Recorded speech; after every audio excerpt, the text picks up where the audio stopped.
어머니는 성씨도 다른데 남이죠. 가족이라고 하기엔 좀 그래요. 가족은 저와 남편, 그리고 우리 딸이 진짜 가족이죠. 어머니는 남이잖아요. 라고 말한 며느리에게 보여준 진짜 남의 매운맛. 시작합니다. 챕터 1 문 밖의 목소리와 지워진 얼굴. 복도 끝 정순의 방은 늘 고요했습니다. 문틈으로 새어나오는 거실의 소음만이 그녀가 살아있음을 증명하는 유일한 신호였습니다. 텔레비전 속 예능 프로그램의 웃음소리, 아이의 칭얼거림, 그리고 며느리 서윤의 높낮이 분명한 목소리가 정순의 방문을 두드리고 지나갔습니다. 자기야, 이번 다낭 여행 숙소 진짜 대박이지? 우리 셋이 찍은 사진 예쁘게 나오겠다. 서윤의 목소리에는 설렘이 가득했습니다. 정수는 낡은 돋보기를 고쳤으며 꿰매던 양말을 내려놓았습니다. 우리 셋. 그 단어 속에 정순의 자리는 없었습니다. 정수는 30년 전 남편을 여의고 시장통에서 비린내 나는 생선을 만지며 진우를 키웠습니다. 손가락 끝이 갈라지고 손톱 밑에 검은 물이 들도록 일해 서울 하늘 아래 이 아파트를 마련해 주었습니다. 아들 명의로 집을 해주던 날 정수는 밥을 안 먹어도 배가 불렀습니다. 여행을 이틀 앞둔 오후 거실에서 분주한 소리가 들려 정순이 밖으로 나갔습니다. 서윤이 거실 벽면에 메인 액자를 바꾸고 있었습니다. 그 액자는 원래 정순의 칠순 잔치 때 온 가족이 다 함께 찍은 사진이 걸려있던 자리였습니다. 서윤이 새로 걸고 있는 액자는 며칠 전 전문 스튜디오에서 찍은 듯한 진우, 서윤, 그리고 손자 세 사람만의 단란한 화보였습니다. 바닥에는 원래 걸려있던 정순이 포함된 가족 사진이 액자도 없이 알몸으로 뒹굴고 있었습니다. 애미야, 내 사진은 왜 떼어냈니? 저건 내 칠순 때 다 같이 찍은 건데. 정순의 물음에 서윤은 뒤도 돌아보지 않고 머리를 쓸어 넘기며 대수롭지 않게 대답했습니다. 어머니, 요즘 인테리어 트렌드가 핵가족 중심이잖아요. 그리고 솔직히 말씀드리면 조만간 저희 쪽 손님들이 오시기로 했는데 성씨도 다른 시어머니 사진이 거실 정중앙에 있으면 다들 집주인 누군지 헷갈려해요. 요즘은 다들 이렇게 선 긋고 살아요. 정수는 기가 막혀 아들 진우를 바라보았습니다. 하지만 진우는 핸드폰만 들여다보며 한술 더 떴습니다. 엄마, 서윤이 말이 틀린 건 아니잖아요. 요즘 애들 교육상으로도 부모 중심 가정이 보기 좋대요. 엄마 사진은 엄마 방에 걸어두면 되잖아요. 그게 서로 편하죠. 서윤은 바닥에 놓인 정순의 사진을 집어들더니 먼지를 툭툭 털어 정순의 가슴팍에 들이밀었습니다. 여기요. 어머니! 이건 어머니 개인 소장품으로 간직하세요. 거실은 저희 가족의 공용 공간이니까 저희 셋의 정체성만 남겨두고 싶네요. 정수는 자신의 얼굴이 박힌 사진을 품에 안고 방으로 돌아왔습니다. 30년을 자식의 성공을 위해 헌신하며 살아온 대가가 거실에서의 퇴출이라는 사실에 정수는 생전 처음으로 소리 없는 눈물을 흘렸습니다. 방문이 벌컥 열렸습니다. 서윤이었습니다. 그녀는 정순의 눈을 피하지 않고 당당하게 말을 이어갔습니다. 어머니, 저희 내일 아침 일찍 해외여행 가는 거 아시죠? 냉장고에 반찬 좀 해뒀으니까 꺼내 드세요. 아, 그리고 여행 기간에 사람 불러서 에어컨 청소할 거니까 거실 비워주셔야 해요. 그러니 방에서 나오지 마세요. 정수는 마른 침을 삼켰습니다. 그래, 조심히 다녀오너라. 그런데 진우야, 너는 별말 없니? 거실에서 짐을 챙기던 진우가 고개만 살짝 내밀었습니다. 그는 어머니의 시선을 피하며 어색하게 웃었습니다. 어머니, 서윤이가 이번엔 오붓하게 가고 싶다고 해서요. 요새 애 교육 문제로 둘이 스트레스가 많았거든요. 다녀와서 맛있는 거 사드릴게요. 진우의 목소리는 미안함보다는 귀찮음이 섞여 있었습니다. 정수는 입술을 굳게 다물었습니다. 서윤은 쐐기를 박듯 덧붙였습니다. 어머니도 사실 저희랑 가면 불편하시잖아요. 성씨도 다른데 굳이 가족 여행이라고 같이 가서 고생하실 필요 없죠. 저희끼리 다녀오는 게 서로 편해요. 성씨가 다르니 남이다. 그 말은 정순의 가슴에 깊은 자상을 남겼습니다. 서윤이 나가고 다시 문이 닫혔습니다. 정수는 어두운 방 안에서 벽에 걸린 남편의 사진을 한참 동안 바라보았습니다. 평생을 남을 위해 헌신했던 세월이 머릿속을 스쳐 지나갔습니다. 하지만 돌아온 것은 성씨가 다른 타인이라는 선고였습니다. 정수는 천천히 몸을 일으켰습니다. 가슴속 깊은 곳에서 차가운 냉기가 올라왔습니다. 정수는 서랍 깊숙한 곳에서 낡은 통장 하나와 인감 도장을 꺼냈습니다. 내일 아침 저 문이 밖에서 잠기는 순간 정수는 자신만의 문을 안에서 열기로 결심했습니다. 챕터 2 텅 빈 거실의 고독. 현관문이 닫히는 소리가 유난히 크게 울렸습니다. 디지털 도어락의 띠리릭 소리는 마치 정순의 인생 한 페이지가 끝났음을 알리는 종소리 같았습니다. 정순은 거실로 나왔습니다. 짐을 싸느라 어지럽혀진 거실 바닥에는 서윤이 버리고 간 영수증 몇 조각과 아이의 장난감이 굴러다니고 있었습니다. 냉장고 문에는 포스트잇 한 장이 붙어 있었습니다. 어머니 유통기한 임박한 것부터 드세요. 냉동실에 만두 있어요. 정수는 그 메모를 천천히 떼어냈습니다. 가족들이 즐거운 휴양지에서 산의 진미를 즐길 동안 자신은 좁은 집구석에서 쓰레기 처리반처럼 남은 음식을 먹어야 한다는 사실이 서글펐습니다. 정순아, 나다. 왔어. 인터폰 너머로 친구 최 여사의 목소리가 들렸습니다. 정수는 미리 약속했던 대로 그녀를 들였습니다. 최 여사는 들어오자마자 혀를 찼습니다. 진짜 가버렸네. 이 독한 것들. 지들만 가족이지, 지들만. 정수는 묵묵히 차를 내왔습니다. 손이 미세하게 떨리고 있었습니다. 최 여사, 나 어제 한숨도 못 잤어. 내가 이 집 해줄 때 진우가 뭐라고 했는지 알아? 평생 모시겠다고, 어머니 은혜 잊지 않겠다고 했어. 그런데 그놈 입에서 서윤이가 불편해서라는 말이 나오더라. 말해 뭐해. 요새 애들 다 그래. 근데 너 정말 마음 정했어. 이거 보통 일 아니다. 정수는 단호하게 고개를 끄덕였습니다. 이 집 사실상 내 돈으로 산 거잖아. 아들 명의로 해준 건 증여였지.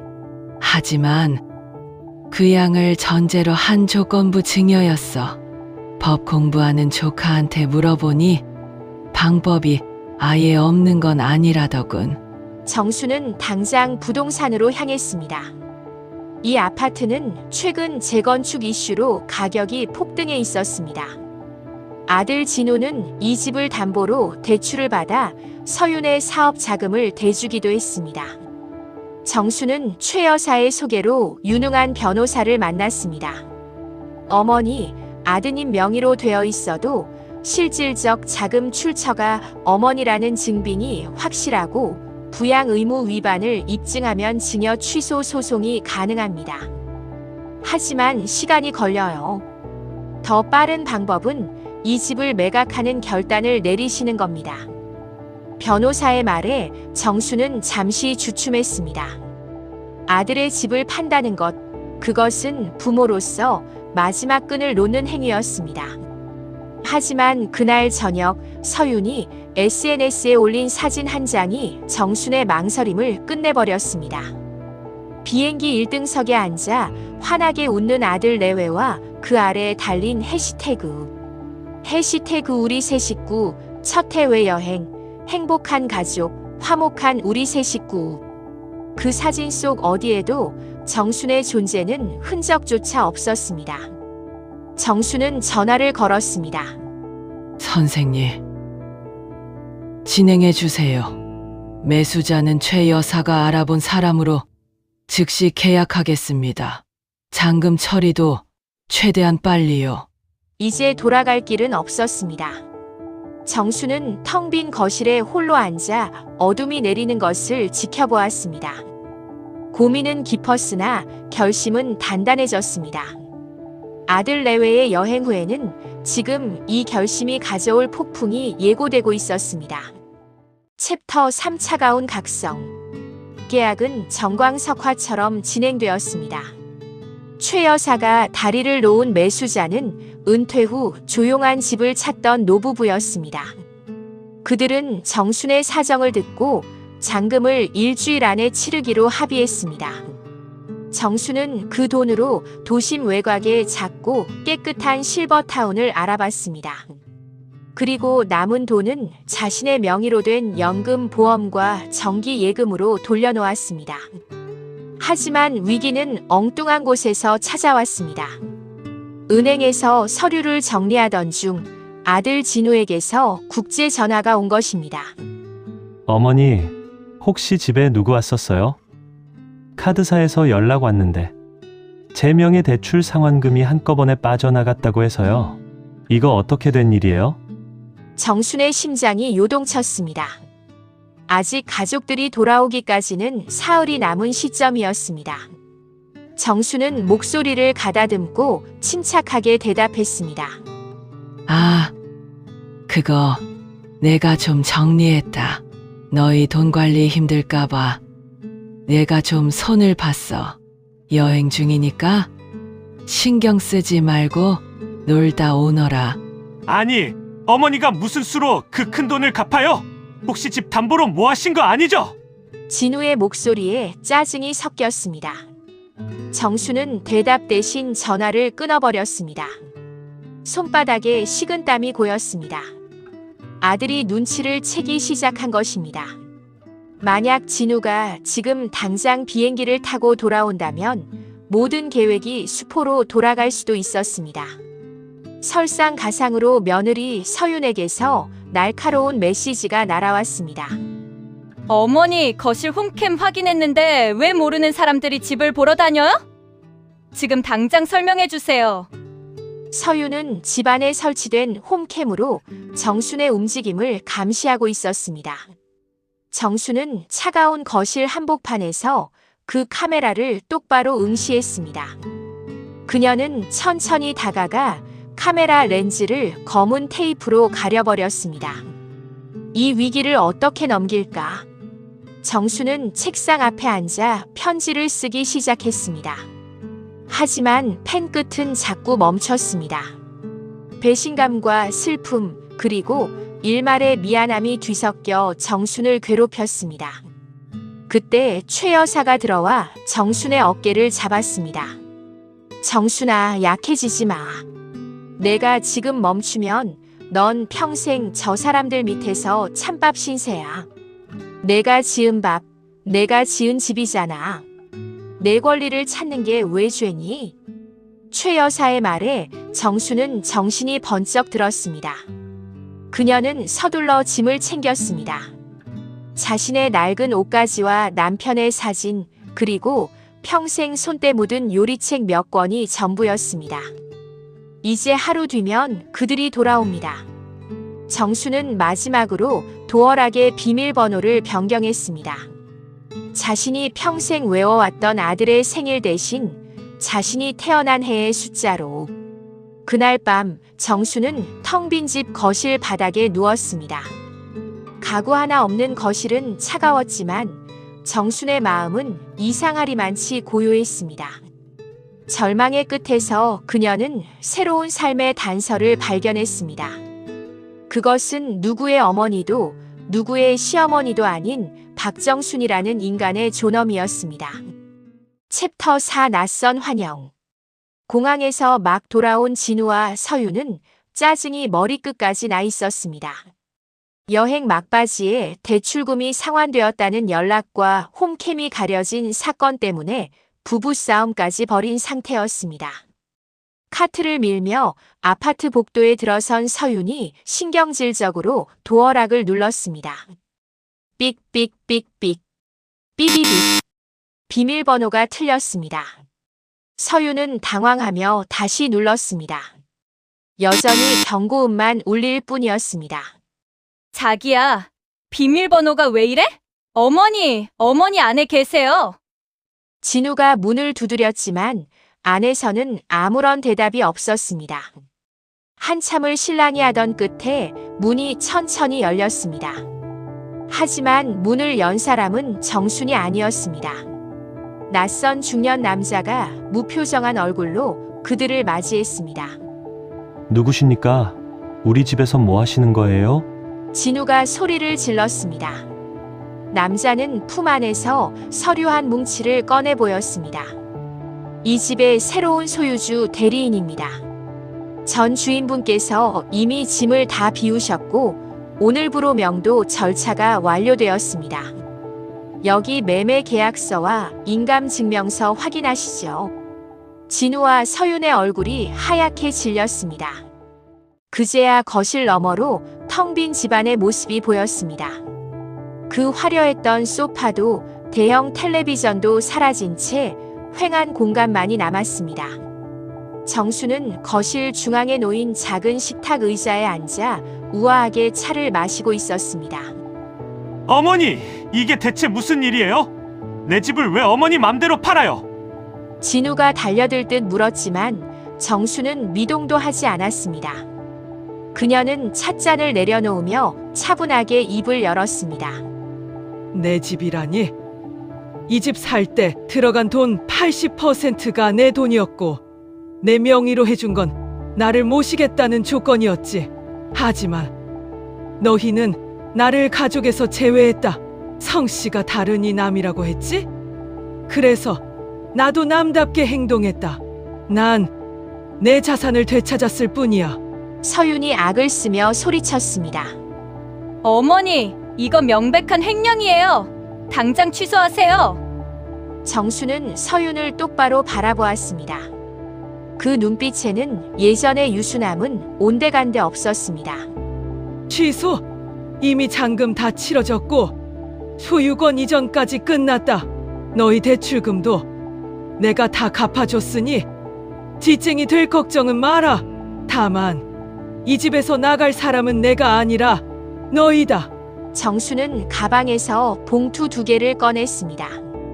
하나는 진우에게 주는 그동안의 양육비 명세서였고 다른 하나는 서윤에게 주는 이사 비용 정도의 소액 수표였습니다. 오해하지 마. 이건 복수가 아니라 정리다. 너희가 말한 대로 우리는 성씨가 다르니 이제 각자의 성씨대로 살아가자꾸나.